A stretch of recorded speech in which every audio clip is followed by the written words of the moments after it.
Hello and welcome to Dinim 16. I'm your host, Rabbi David Katz. We're going to start and base today's class on an article posted about Noahide-ism. And I chose it because it has a learning in it that is learned wrong. We're going to learn it right. And then we're going to conclude with how it fits into the last two classes of the Noahide Shabbat. All right, so we posted the link.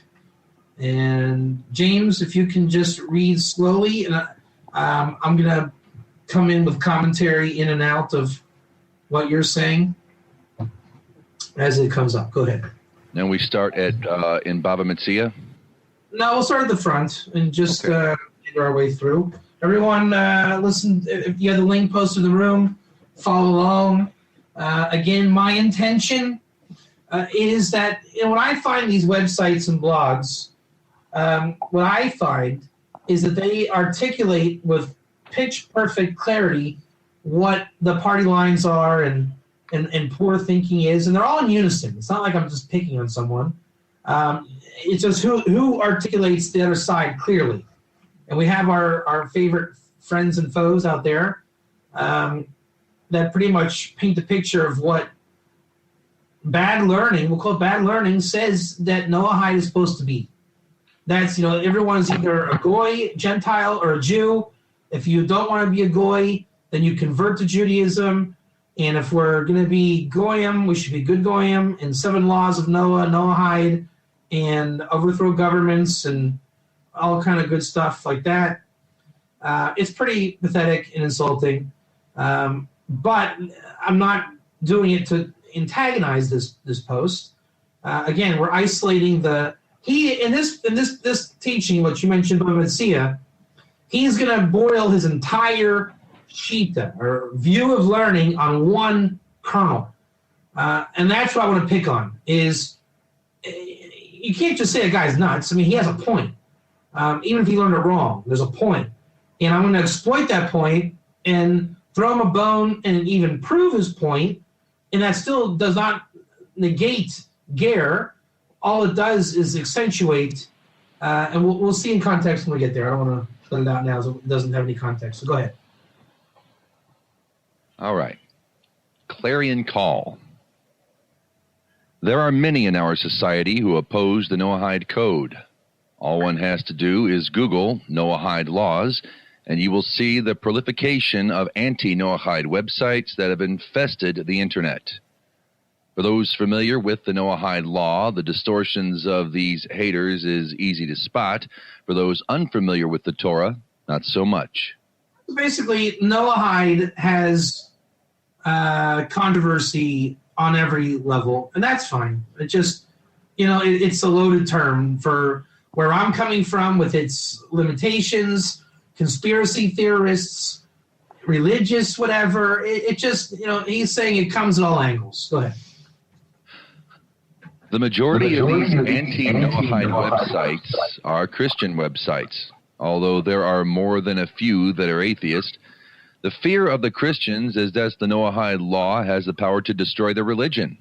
The atheists fear that the Noahide law will take away their hedonism or force them to accept that there is a God and an ultimate morality.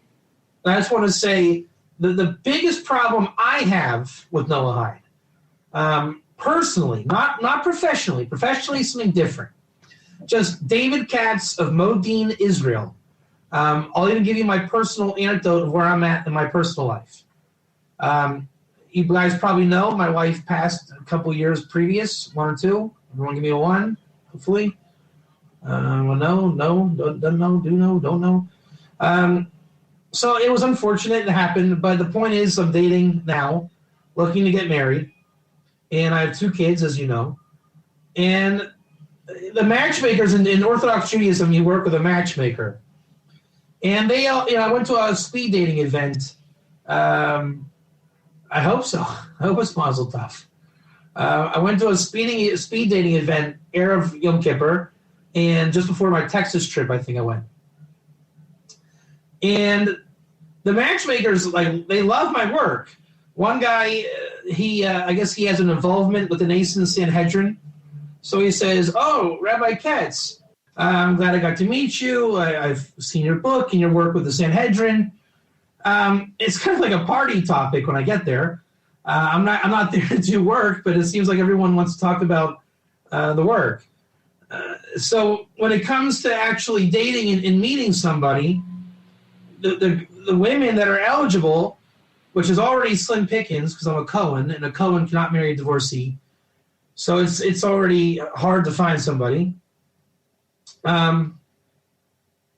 Their first take is when they hear, blah, blah, blah, some guy, blah, blah, blah, claims to be a rabbi, blah, blah, blah, works with Noahides. And it obviously claims to be is in reference to once they hear the word Noahide. Number one, no one knows what a ger is in this world over there, right? These are regular people. They're not Torah scholars. So Noahide is like a very generic term that I still use. Even it doesn't really... It probably hurts more than it helps, but there's nothing else. So the first thing they think is that I'm working with Christians. And that's kind of bothersome. And when we saw the other blog over the last couple series, right, their take is also that these people claiming to be Noahides are just undercover Christians. So it's very offensive, it's very bothersome, and it's a very dry way of looking at the world, that there's Jews and Christians. Just like a Jew is an ethnic group, then the Goy, Gentile, is just another word for Christian. He's born that way. It's ingrained in him. They can never leave it behind. It's very bad news. But that's unfortunately how people are looking at it. And it just has a stigma. And you see that what this blogger here is pointing out the other side of the stigma. So Noahide comes with stigma on every level. And again, aside from my professional work, I'm talking just David Katz world, being associated with Noahide without even getting into my professional business in affairs, is that it carries a tremendous stigma that I can't shake. So if I can't shake it, I'm sure you guys can't shake it as well so easily. And that's a big reason why Ger Toshav has to work, and it does work, and why it was always meant to work.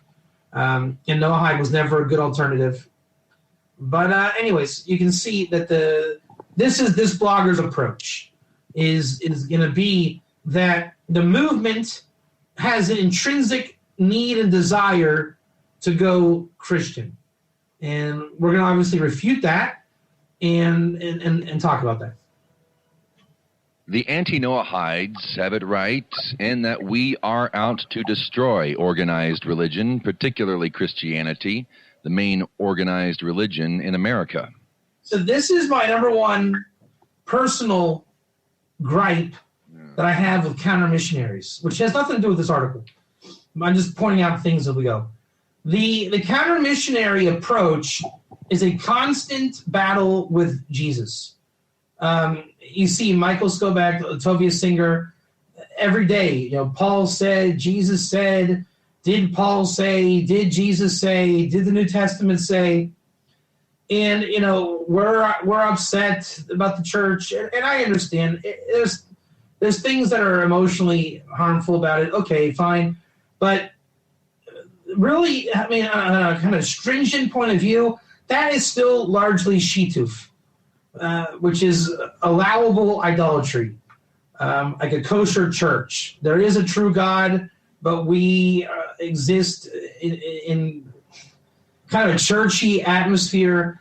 And I'm saying that because shituf is a thing, and I know I've been saying we're going to do that class, but I'm saving it for when we really want to do it. But this whole, coming out of the church and expecting to be kind of saved, okay? I don't even mean it in a derogatory way. You don't just come out of clip overnight and say, wow, I made it, now I'm here, I'm done. So the anti-missionary world is embellishing that struggle. The word is struggle. Ger, or kosher, Noahidism, whatever you want to say, it really has nothing to do with the church. organized religion. It's going to God. It's turning to Torah, turning to holiness. That's where it really has to go. Now, you're allowed to struggle. I mean, there is such a thing as Shituf and Noahide. But ideally, the ideal, I mean, look, you're allowed to be an alcoholic, technically. You're not going to get fired from your job. But do you want to be an alcoholic? You can be an abusive person, right? But really, should you be? I'm saying, you're not going to be put in jail from light abuse, but that's obviously not the optimal way that a person should behave and structure their life. There is such a thing as a healthy state of mind and an unhealthy state of mind. Ger Toshav is a healthy state of mind. It wants God, it wants holiness, it wants revelation. Battling Christians in churches and Shituf and Paul in the New Testament, that's embracing the struggle. And life is, eating from the tree of life is about moving on past the struggle, and achieving things and accomplishing things and growing. And that's what we were talking about the first two classes. Now do you see why I brought this article in here? One or two? Right? It's really it's about leaving that nachri behind, right? This is very nachri. Do you feel the nachri in this article already? It's very nachri. We're battling the church and we're Noahide law. It's not what we're saying about Shabbos for Ger. It's very much that nachri. Just don't tell them about Shabbos. Just don't tell them about Shabbos. That's going to be the focus of this. Just don't tell them about Shabbos. All right, continue. It would be difficult to find a more divisive ideology than organized religion. Since organized religion is prohibited under the Noahide Code, their fears are certainly justified. It is the task of the Noahide to remove this divisive ideology from the face of the earth. Right. We know there's a famous Rambam that Noahide cannot invent his own religion. So one of the attacks that's come on Ger is that we've invented or created a new religion, which I find to be quite ironic because Noahide really is a new religion. Ger is not a new religion. It's been in the Torah since Sinai and before. All we're doing is digging out those components. Today we have Ger in the world. In the 2,000 years of exile, they were, one non-Jew in the church, and the Jews were in a shtetl. Were you going to be the crazy Ger to call yourself a Ger? I doubt it. You'll be burned at the stake. If you come to the shtetl, you'll be killed. We're not going to go to the church from the shtetl. I mean, seriously. With the state of Israel post-World War II, you have the possibility for Ger in the world. You didn't have it before then. Not to the point where you can have movement and internet, yada yada. But again, Noahide is man-made religion. I mean, we've seen it even from a non-derogatory point of view, right? How do you properly kill an animal for don't eat the limb of a living animal? That's logic. It's svara. Now, it's allowed, okay? The rabbis can do that for akum, but once you concretize it and say, this is how the Noahide slaughters an animal. Well, no, it isn't. That's why there's no such thing as a Shulchan Aruch for Noahides. Chaim, by the way, I'm trying to get Chaim to source this. Chaim heard the Lubavitcher Rebbe say there is never a need for a Noahide Shulchan Aruch. Obviously, Ger follow the Shulchan Aruch where it's applicable for them, just like anybody in the Shulchan Aruch where it's applicable for them. But he heard the Lubavitcher Rebbe say there is no Shulchan Aruch for Noahides. Because you can't concretize their law by definition. It's svara. And it's locational, geographical. I mean, it's not even a concept. That's like, I'm going to put out a book, The Official Guide of How to Date Women. Would you buy that book? Rabbi David Katz, The Official Halacha of How to Date a Woman. Right? When you get out of the car, hold the door open at 33 degrees and ask her to please remove herself from the car in a modest way. If she's not modest, we are to hang her in the city square. When we come to a door, if it's a revolving door, it's an option to let her first. If it's not a revolving door, come on. This is not Sharia law, okay? It's called Dinim. That's the law. Go ahead. It is the fear-mongering about decapitation that is the anti-Noahides' weapon of choice.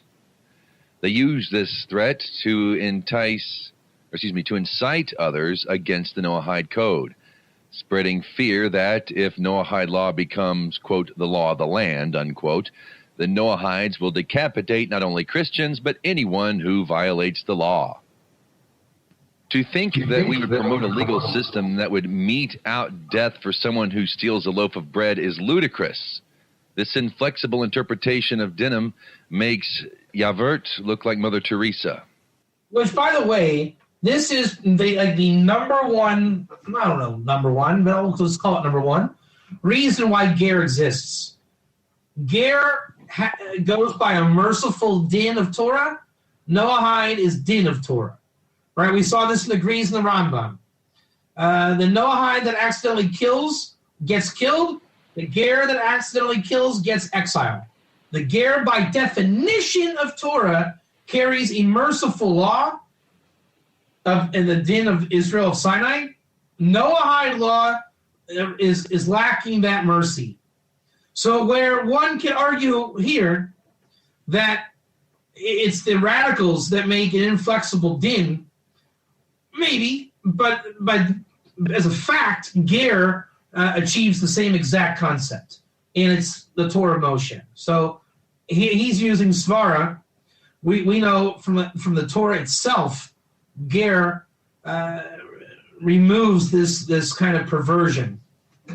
Now, we know that Akum does carry death penalty where it's applicable. But if you're going to be afraid of, if I steal a loaf of bread, my head will be chopped off. Well, then how about becoming Ger and returning to Hashem and the Torah and everything that comes with that, and you find that God's nature is merciful. Why God allows people to exist in a state of vacuum is not the scope of this class, but I think it should be at least aligned with the whole, do you want to be a Nachri and not know about Shabbos, or do you want to come out of Nachri world? I mean, that concept is going to be the theme of today, and it's a big theme. Again, it's not the only theme to run through this, but it's very, very strong. Go ahead. Where do these anti-Noahides get such crazy ideas? Unfortunately, it is from the Jews themselves, particularly the supporters of the Rambam. I'll agree with that. Bad learning creates fundamentalism, no matter what religion it is. Go ahead. Many of the Jews out there who are involved in the Noahide movement teach that decapitation is the only punishment for violating any of the Noahide laws. I'll agree. There's a lot of bad learning, and it seems my experience is Erev Rav are very gravitated towards the Noahide laws. With the Noahide laws, everybody becomes an expert, and again, you get bad learning, which creates this kind of thing. So where he's trying to make it sound like just all Jews and any Jews, I'm going to call it specific Jews who have no business in learning. They become a self-proclaimed chacham. So on the Jewish side of the fence, those are not our most reputable people. But on the other side of the fence, I can understand it looks a little bit crazy. So to make a swooping statement like that isn't in the best of interest, but I understand it. Go ahead. This sad fact is not lost on the enemies of the Torah, and it is these Jews who have become unwitting allies of the anti-Noahides and furnish the haters with the ammunition they need to install fear among the ignorant. Okay, blah, blah, blah. Go ahead. In Bava Metzia 90a through 90b, there is a discussion about Noahides. The topic is about Jews who get Noahides to castrate bulls, which is halakhically forbidden to Jews. You guys know the whole halakhically forbidden to Jews? If a Jew has a dog, he cannot neuter the dog because the dog's one mitzvah is to be fruitful and multiply. Rav Papa says that Jews who do this transgress the prohibition, do not put a stumbling block in front of the blind. Okay. This is Anyway, so we're going to do the Gemara, but he is saying The topic is about Jews. Since I can't castrate my bull, then I'll get my Noahide friend to do it, and then I accomplish a neutered bull. Go ahead. This mitzvah from Leviticus 19:14, which prohibits causing another person to stumble in sin, it includes causing a non-Jew to violate one of the laws commanded to him. Okay, so now let's look that up. Can you guys put, James, do you have this Gemara? You should, in that whole thing I sent you, above C in 98. It's actually on 90B. So while you're getting that, let me explain something here. The blogger in hand, so James, when you get that up, I want to finish the article and then go back and learn it. Okay. All right, leave that up. If you could just finish reading the article, and I'm going to interject as you go. To my knowledge, this part of the Talmud has never been taught or even mentioned by any rabbi who is involved in the Noahide movement. All right, so this guy is saying, number one, Dinim is everything. Because through Dinim, you get all other six. You see how that's a logical deduction. If I have Dinim, I can implement all other six type 1. All right? So now, hold on, let me just work this out how I had it in my head. Okay, keep going. You'll see it. Keep going.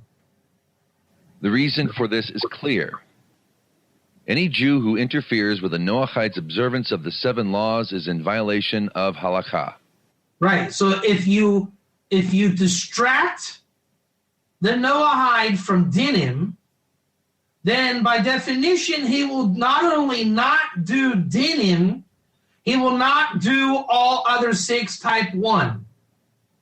See, this is the logical argument he's building. Forget the other 6. The other 6 are contingent on Dinim.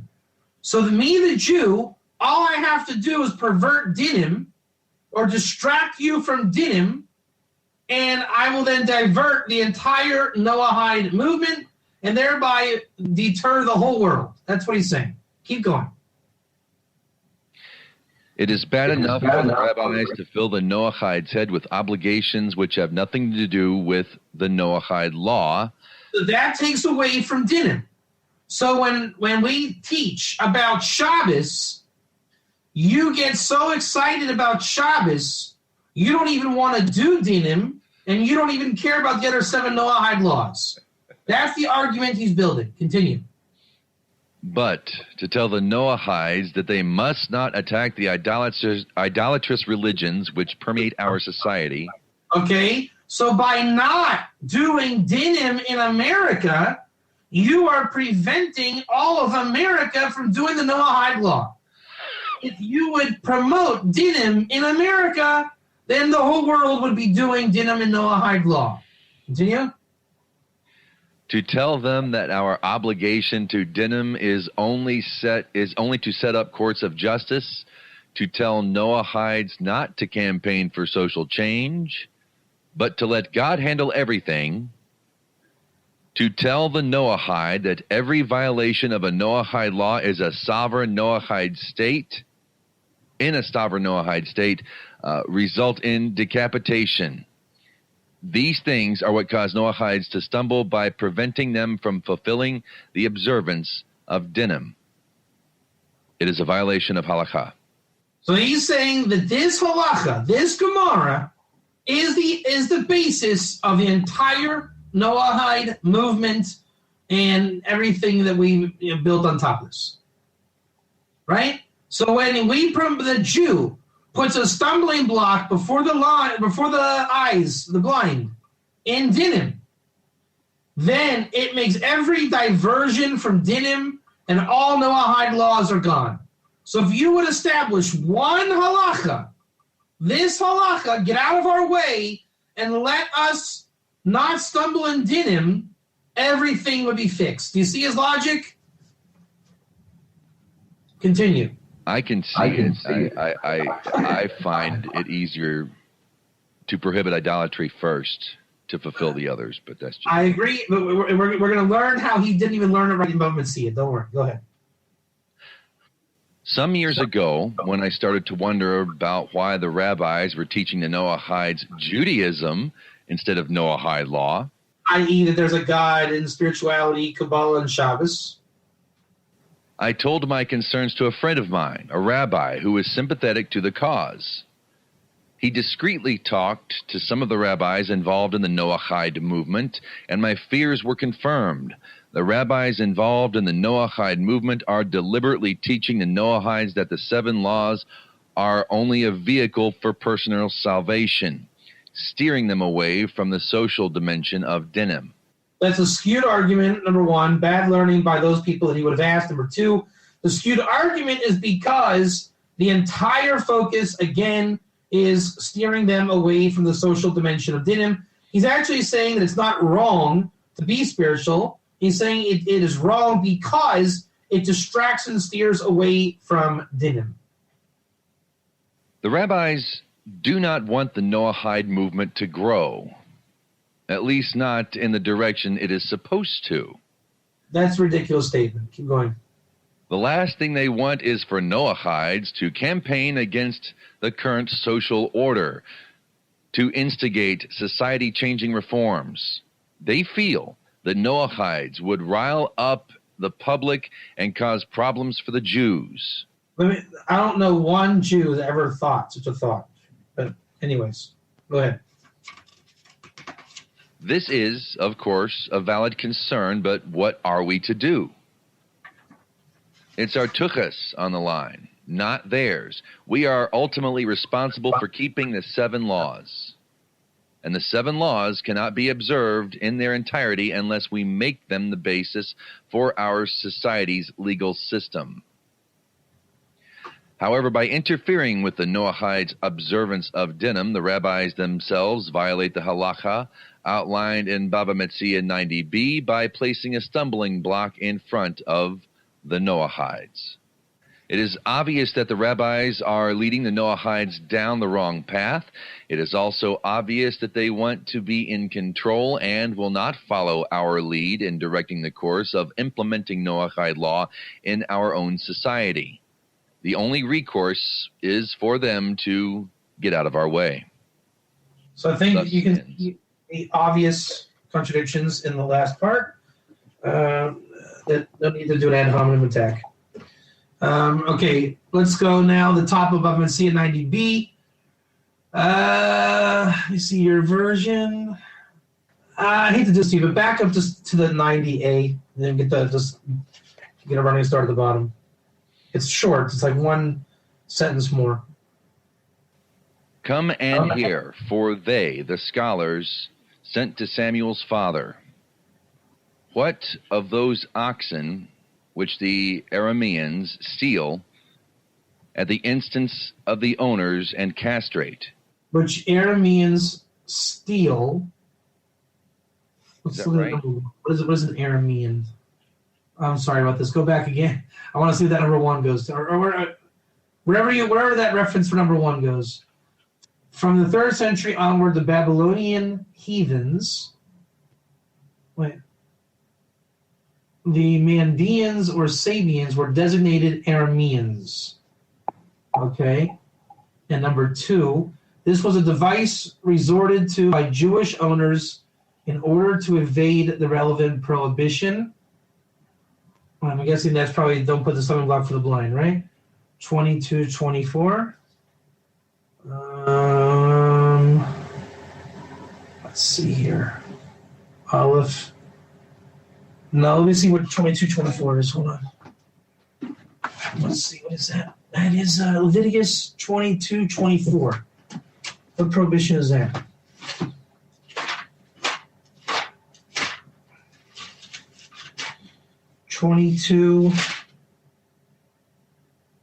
One whose testicles are squeezed, crushed, torn, or cut, you shall not offer to Hashem, nor shall you do these in your land.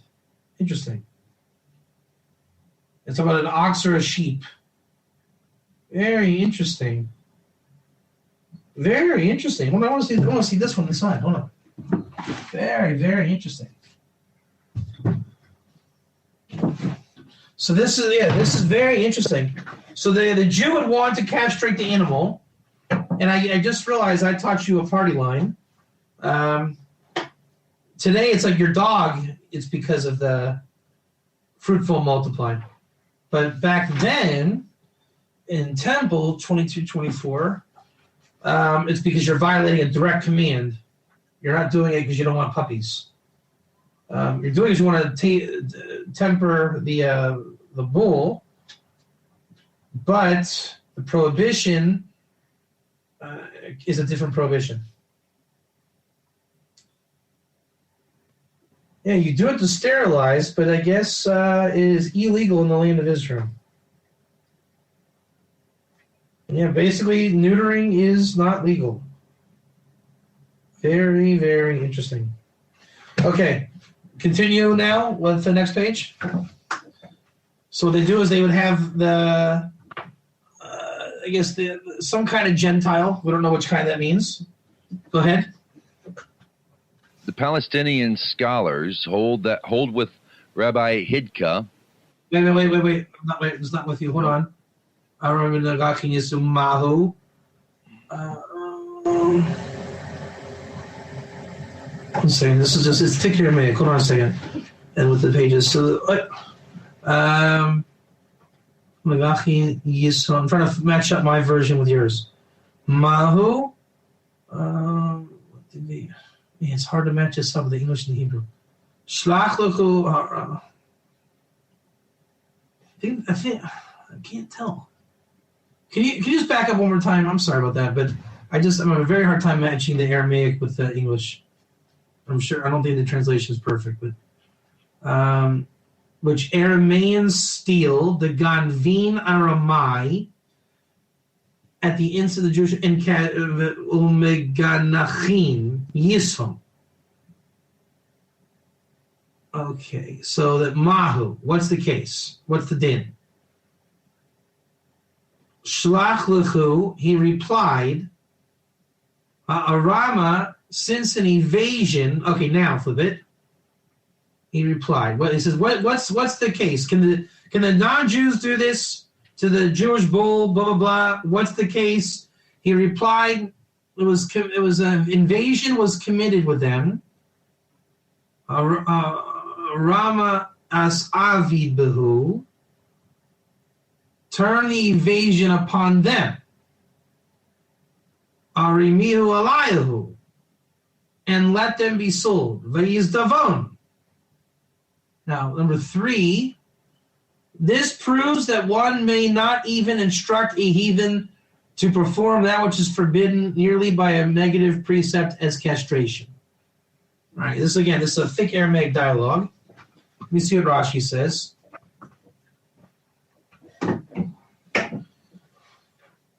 Okay.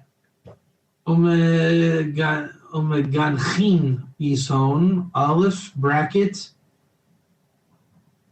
There. So he changed it to the Hebrew. Veganchin. Okay. Umesarasin osan. V'achar kach magzirin lebalim. Umahaviz bailav Yisrael gonvu hanachri shehu machiru umesaraso kadesh yeyafil lacharisha. So he castrated the bull and made it a saris, like no genitalia. And afterwards, it would return them to their owners, Umahavas Balav Yisrael, again, from the love of the owners of Israel, Gonvo Hanachri, so the Nachri is Gonvo Hanachri Shehu Machiro, Umasaraso Kadeshi Yafil Charisha. This is a thick Rashi, but he's saying they're better for plowing the field this way. They're more tame, obviously. Acher kach magzirin labalim u'me'ahavas bailav Yisrael gonvu. This is a very thick Rashi. Let's say v'lo yehena Yisrael b'veirahu Okay, so the Jewish guy's doing it. V'lo yehena Yisrael b'veirahu aseh kedei sheyeh yafi l'charush lefikach yaknusu shelo yachrush bo alma be'isser telav nami asura amira lenachri. Okay, there we go. The Jew is getting the nachri, and it's lashon nachri, to do this. Listen, what does he say here? Hold on, I'm just working this out. Hang on. Was committed with them, turn the evasion. Evasion is interesting word. Upon them and let them be sold. Now, what does he mean? Let them be sold. This proves that one may not even instruct a heathen. Yeah, I got that. Again, this is like Aramaic idioms. When it says let them be sold, v'lo yehena Yisrael. Yeah, that's right. Sell the ox so that the Jew doesn't benefit through the sin that he made in order it should be good for plowing. Therefore, there was a fine that they shouldn't plow with it, and it's an avera, a sin, the isser, the lav, nami. It's also forbidden because of asura amira lanachri. So number one, they did something they shouldn't have to the bull. It's considered their sin. And you have a sin called say to the nachri. How many people have ever heard of a Shabbos goy? One or two? How many of you have heard of a Shabbos goy concerning the last two classes we've given here? To show the synergy here, right? And what you really call Shabbos goy is in halacha amira lagoy or amira lanachri. It's the same thing. Or amira la'akum. Same thing. So if I have a nachri, everyone type 1. Rabbi Katz has a nachri. I'm staying in a hotel, type 1. And the nachri bellhop, I say to him, hey, bellboy, can you make me a turkey sandwich in the microwave? That would be good. And he says, sure, Rabbi Katz, I would love to make you a turkey sandwich in the microwave. So he heats up and cooks me a wonderful turkey sandwich. Type 1. That nachri just did a Torah level sin for me because I said to him, Amir lanachri, I commanded him, make me a sandwich on Shabbos. That sin is considered that I cooked the sandwich, number 1. Number 2, I perpetrated Amir lanachri. I perpetrated that law of when you can say to a nachri. So does anybody know when I'm allowed to say to a nachri? Hold on, Justin Becker, 1 second. We're not there yet. Hold on. Does anyone know when I'm allowed to say to a nachri? When, I'm not even a fan of the nachri thing, but this is where it's allowed. Hey, nachri friend of mine, my flashlight, which is either lit or not lit, I forgot at the house. And it's a very long, dark walk to our neighbor's house. Would you be a mensch and carry the flashlight for me and go with me so we don't trip and fall? Sure, Rabbi Katz, I, Bob, your nachri friend, will do that. All right, I'm not a fan of that law, but that's where you're allowed to do it because no biblical crime was perpetrated. Type 1 or 2. He didn't cook. He didn't really break Shabbos. It's just not advised that I touch a mechanical thing, and he touched a mechanical thing. Now, what happens if Bob is a Ger Toshav? Am I allowed to ask him to do anything for me on Shabbos? No, I'm not. So that's where it's a big deal, right? Now, with our friend here, our Babylonian heathen, which is a nachri in Rashi's world, my perpetration is that I did a sin of castrating the bull, just like cooking the turkey sandwich, type 1, And I cooked my sandwich through a nachri, just like this guy castrated his bull through a nachri. Okay? So do you see the crimes committed here? Now, James Rogers, please read on Rev Papa. Go ahead. Rav Papa replied, the Palestinian scholars hold with Rabbi Hidka that the Noahides are themselves... Scholars, that's Eretz Yisrael, just so you know. Go ahead. That the Noahides are themselves forbidden to practice castration, and hence he, the Israelite... B'nei Noach mitzvoyin al hasiris. Remember, how many of you guys have ever heard about the 30 laws of Noah? I have an article about it on my blog. In the Messianic era, there will be 38 laws of Noah additional given to Noahides. One of them is Siris, which is castration. It's forbidden for Noahides. Go ahead. And hence he, the Israelite, in instructing the heathen to do it, violates, you shall not put a stumbling block before the blind. That's it. So that's all. He made a sin of stumbling block for the blind because the Nachri, remember the B'nai Noach here is a Nachri. Okay, this is a Nachri who's a Ben Noach. He is commanded in the 7 laws.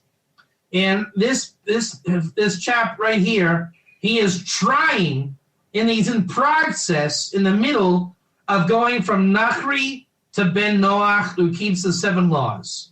How do I know that? Because Rashi calls him a Nachri, and he is trying to keep the 7 Noahide laws. Does everyone get that? He is not a full Noahide. He is not a full Noahide. Type 1. He is a Nachri. Rambam Hilchos Malachim 10:9. This is not a Noahide.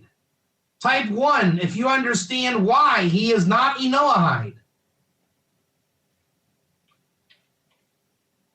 You know, bless his heart, one day he'll be a Noahide. That's where he's holding. Bless his heart, one day he'll be a Noahide. Right, so he is he synonymous with a Shabbos goy? Is he synonymous with Beitza, pun intended, 16a? By the way, Beitza means egg. That's why I said pun intended. Is he synonymous with our Nachri in Beitza 16a? Our Nachri who just whatever you do, don't tell him about Shabbos. Whatever you do, he is synonymous, James Rogers. Same kind of guy. He's a Nachri. He suffers a Amir Lagoy. You have Jews telling him to break things for him. Just don't tell him about Shabbos.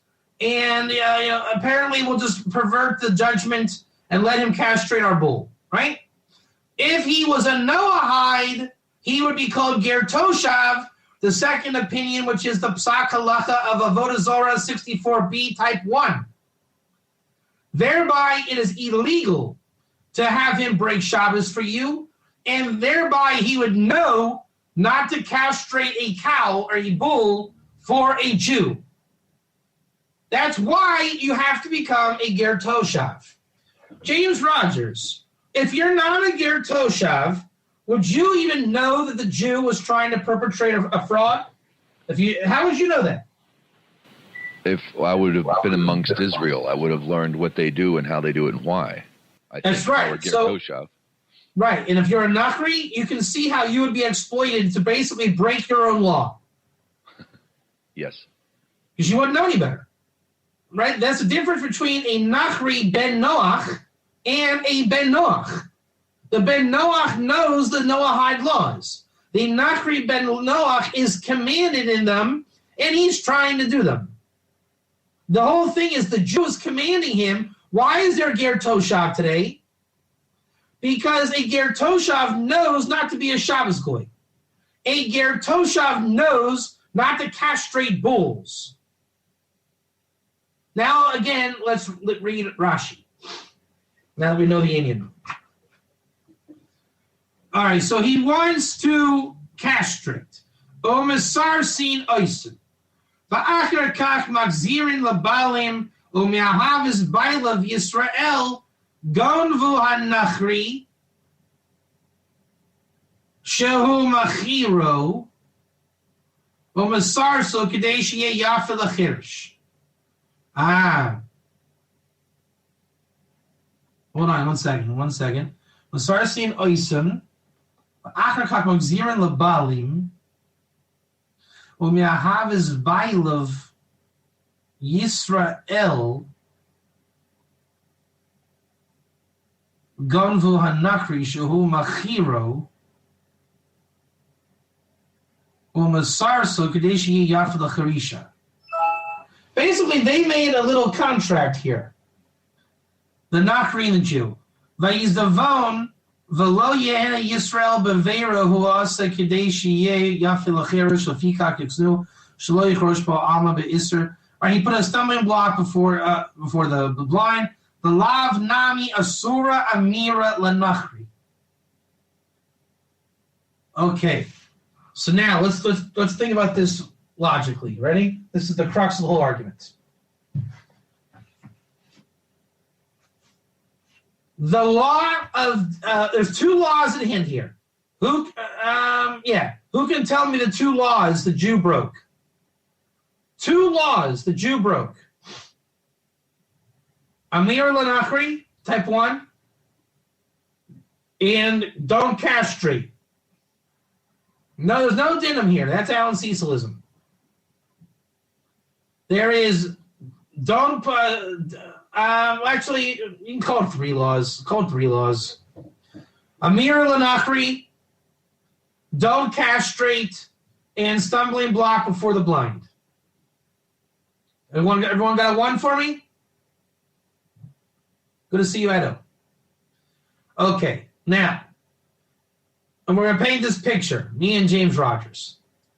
James, I own a bull.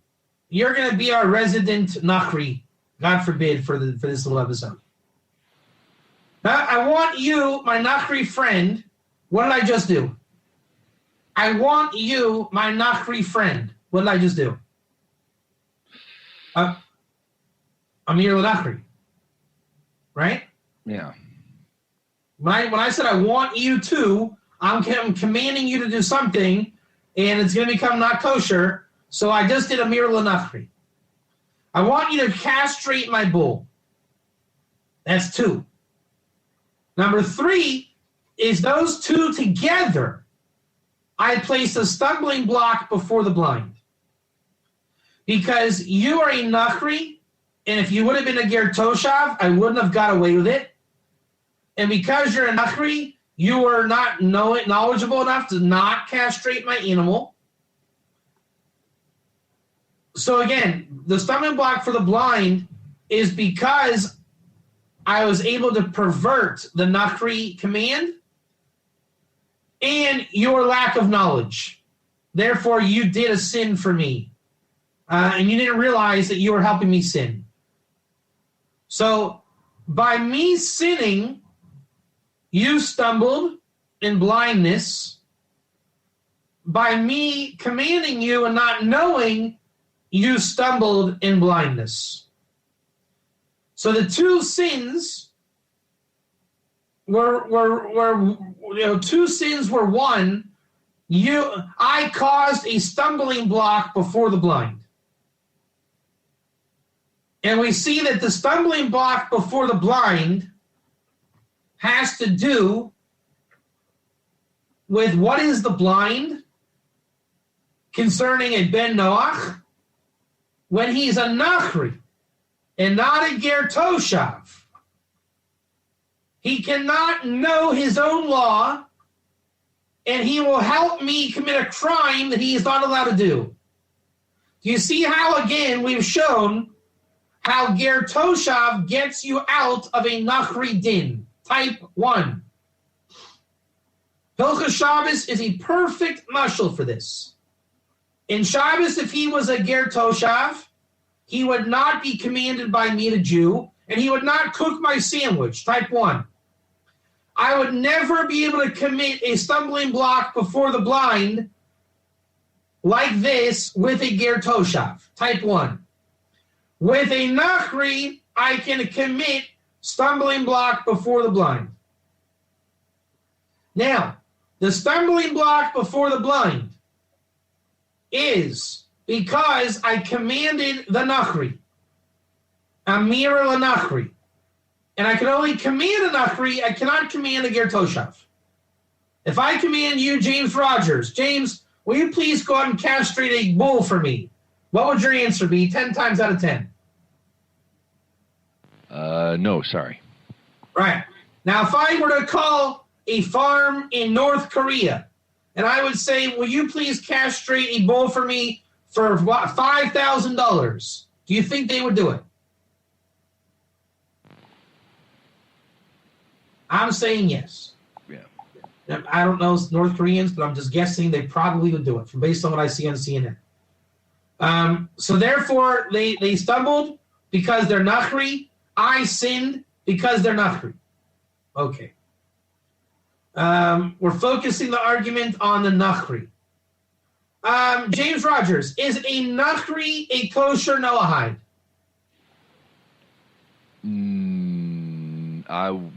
There's that word again. I'd say no. No, he's not.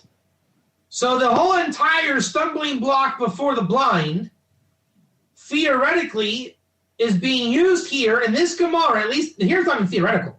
Here it's a fact. It's being the stumbling block before the blind is on a Nachri, not a Noahide. Well, the Noahide wouldn't be blind. Exactly. So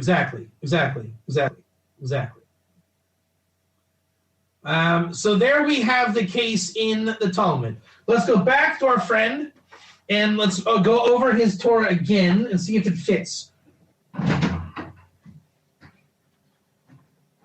All right, so we are told that this Gemara, this halacha, in this context, distracts Noahides from Dinim and thereby ruins the entire Noahide religion.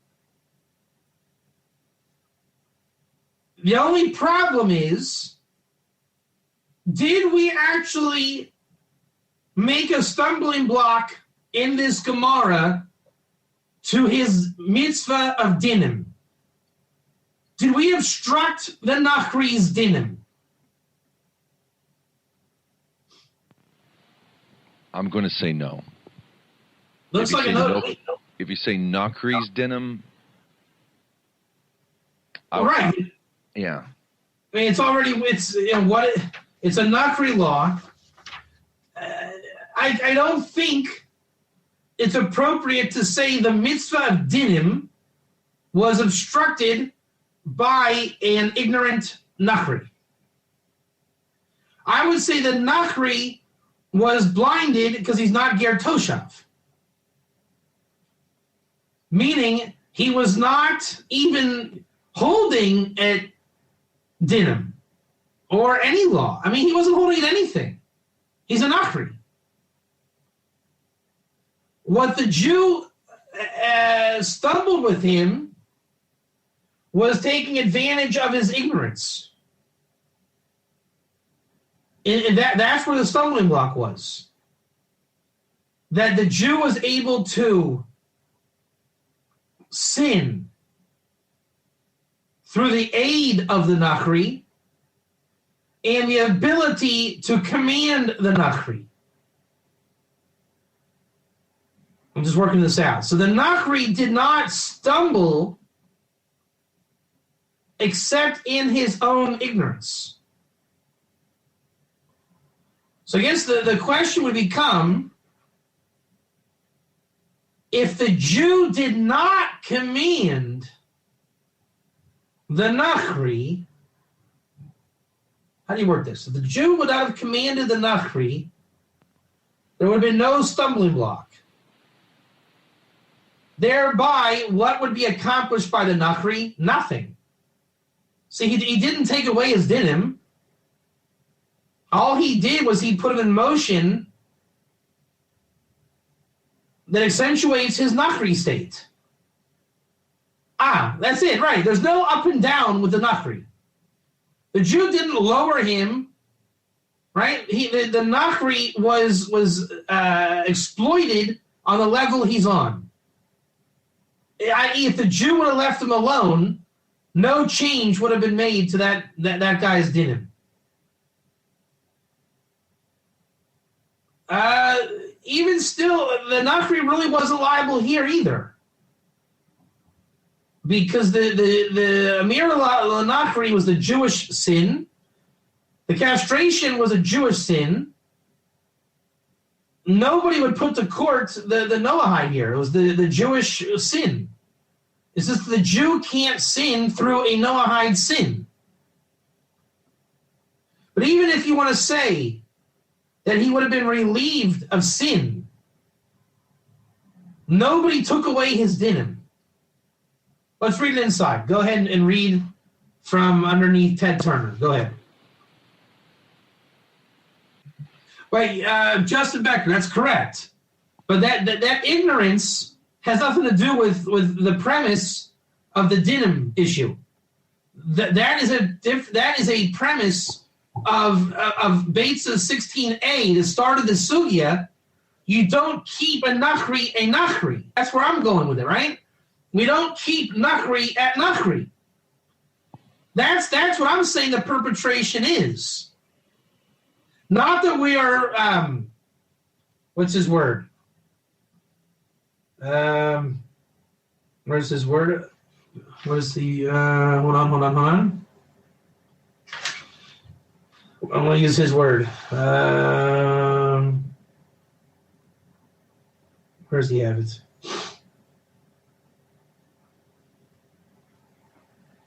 I lost the word. Go ahead. Steering away from social dimension of dinim. That's assuming, he's assuming that Ben Noach language in the Talmud is a full-blown Noahide. He's not. He's a Nachri. And even if you want to say he's a full-blown Noahide,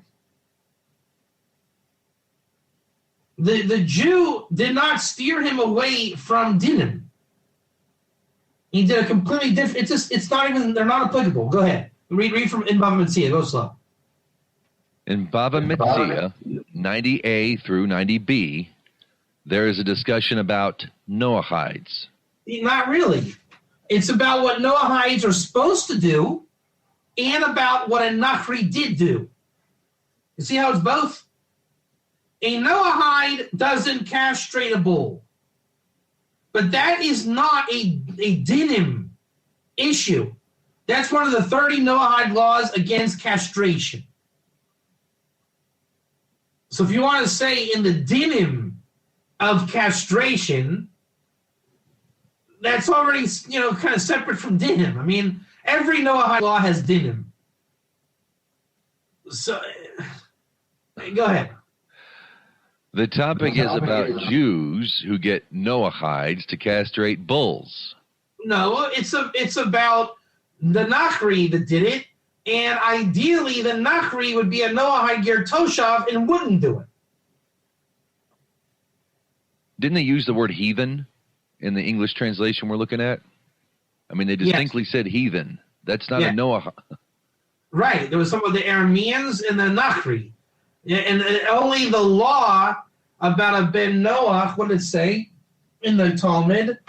It said the proof that the Jew was liable was because of a totally separate law that they brought in, the Amar B'nai Noach Mitzvoyin al Hasiris. He's saying, why was this heathen wrong? Because because B'nai Noach are commanded against that. That's a Noahide law, one of the 30. That's not our heathen. That's not what he did. You see how they're not the same case? The heathen castrated. The Jew got in trouble. The Jew commanded the heathen.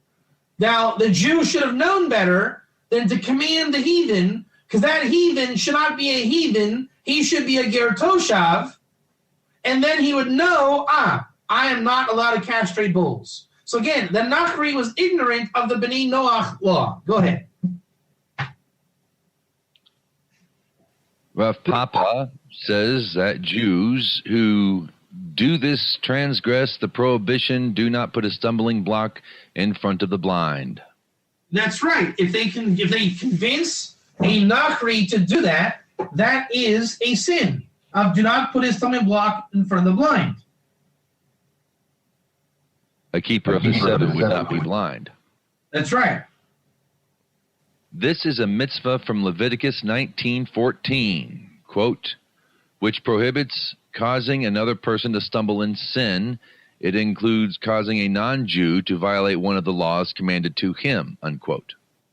It includes causing a non-Jew to violate one of the laws commanded to him. Okay.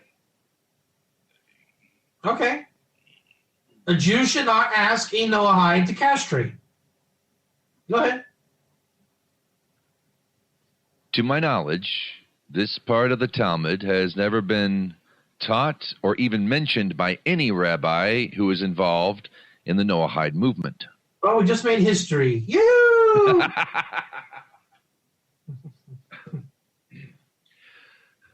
The reason for this is clear. Any Jew who interferes with the Noahides' observance of the 7 laws is in violation of halakha. No. Because I'm asking you to castrate a bull.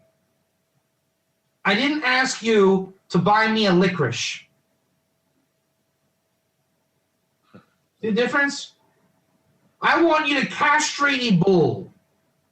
Or I could say, hey, James Rogers, on your way to the court of law to do justice, can you buy me some licorice as a favor? And then your wife called and told you to go home, and you never went to study Dinim. Did I now put a stumbling block before the blind by asking you to buy me licorice? I wouldn't think so. Right. There's a big difference between breaking the law and, what does he say again? Steering away from it. But keep reading. See, wait, that's cryptic language. Any Jew who interferes with the Noahides' observance, see, that's where he skewed the law. See that? See, interferes we see the Jew caused the Nachri to break the law. Interfere may be breaking the law, if you use that word interfere, or it just might be interfere. It comes down to did the Jew prevent categorically and corrupt the law? Go ahead. It is bad enough for the rabbis to fill the Noahide's head with obligations which have nothing to do with the Noahide law.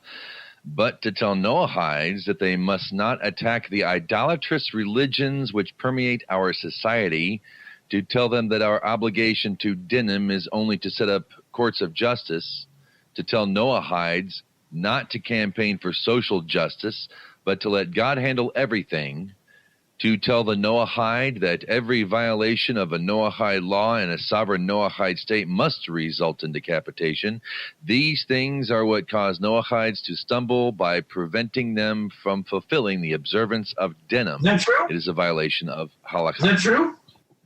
He's saying from Bava Metzia 90b, that statement is true. The answer is no, that statement is not true. The Jew commanded a Nachri to be the tool that the Jew would sin with. That's what it means, put the stumbling block before the blind. That's not what's happening here at all.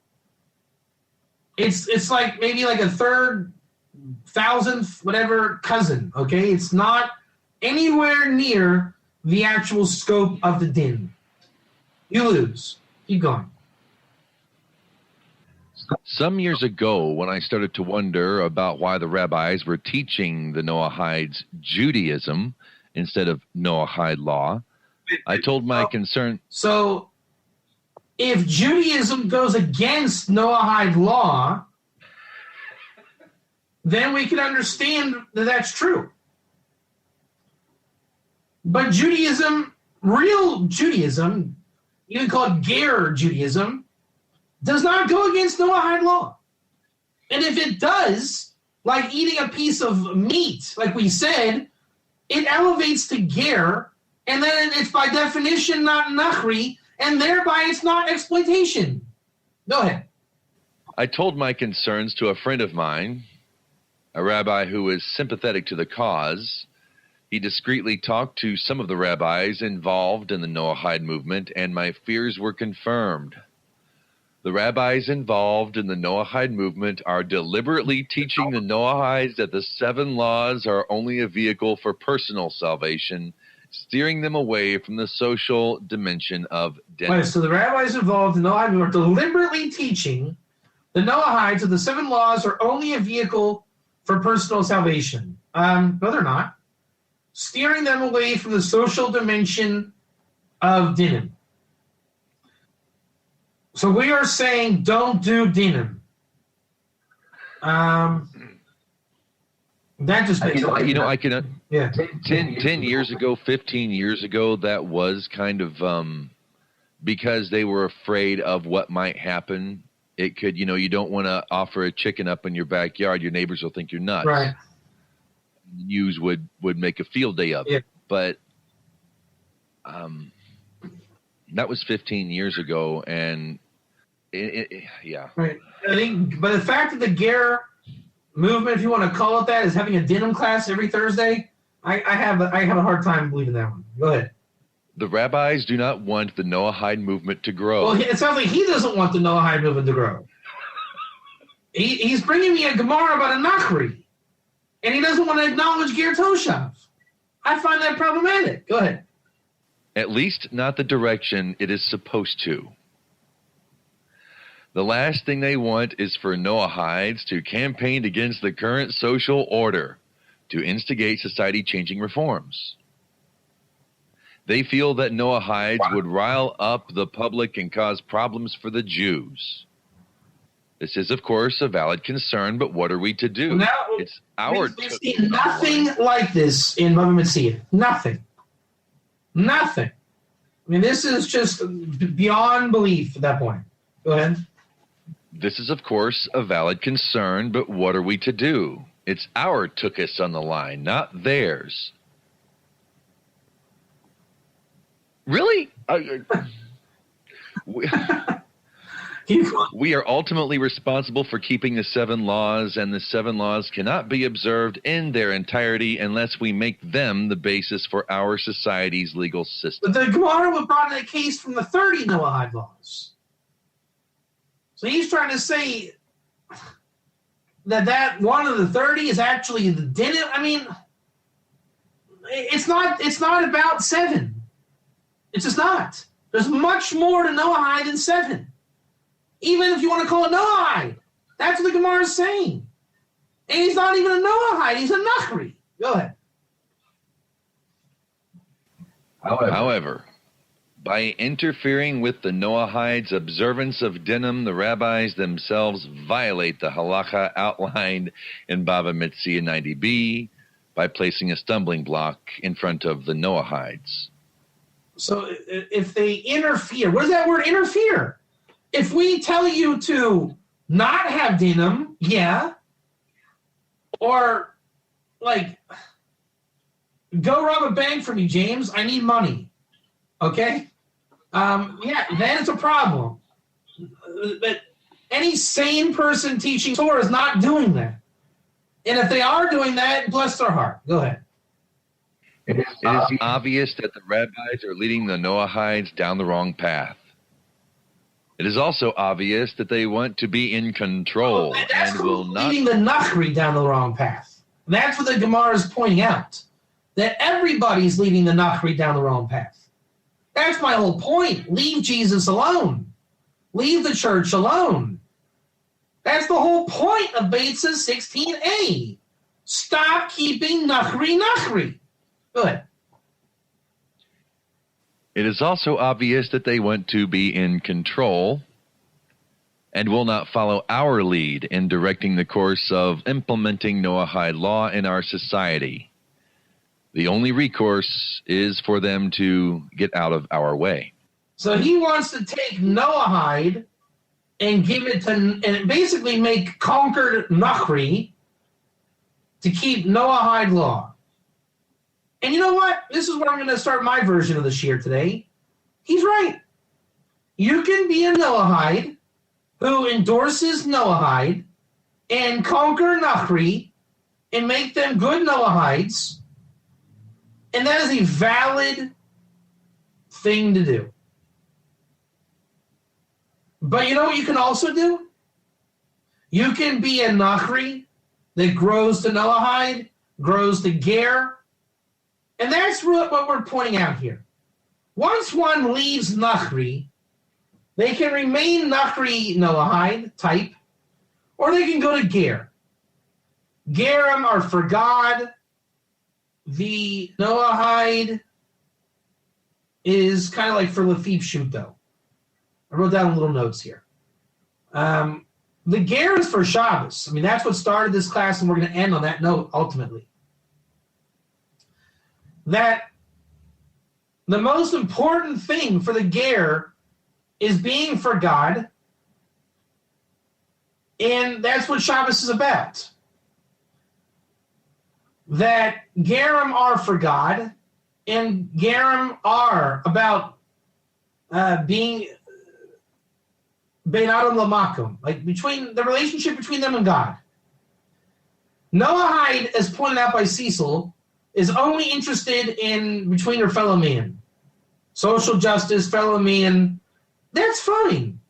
You can focus on that. But you're also allowed to focus on God. To say not, that you have to be an atheist is just, I'm not even going to say that. It's just beyond stupid.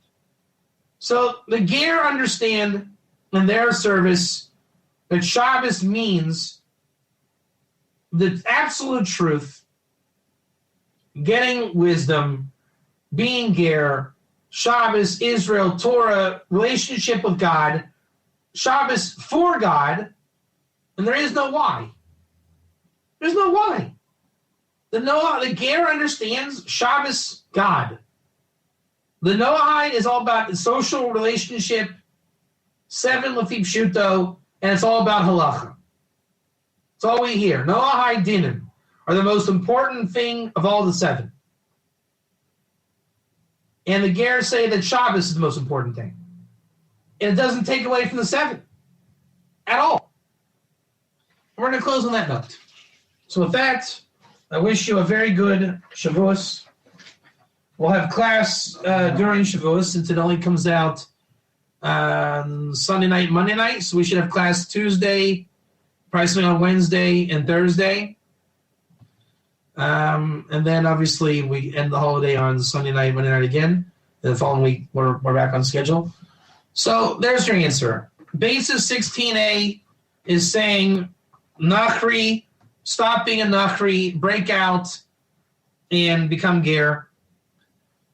Noahide say remain Nachri, conquer Nachri, make them oppressed. I see the anti-missionary doing this. Yeah, they do. It's called taking advantage of Nachri. The bottom line is, if you go Ger, there's no such thing as stumbling block for the blind. Then by definition, there's no such thing as perversion of Dinim, then is there? If there is no stumbling block before the blind, there cannot be a perversion of Dinim. You lose. Have a great Shabbos. Enjoy your Shabbos. If you've come out of Nachri ways, then enjoy your Shabbos and long live and prosper. Thank you. And Chag Sameach, Shabbat Shalom. This concludes the series 3 out of 3 of the Noahide Shabbat. Again, as James Rogers said, find your potential, find your identity. Do not endorse blindness through Nachriism, and grow with your relationship with Hashem if that's where your soul takes you. Thank you.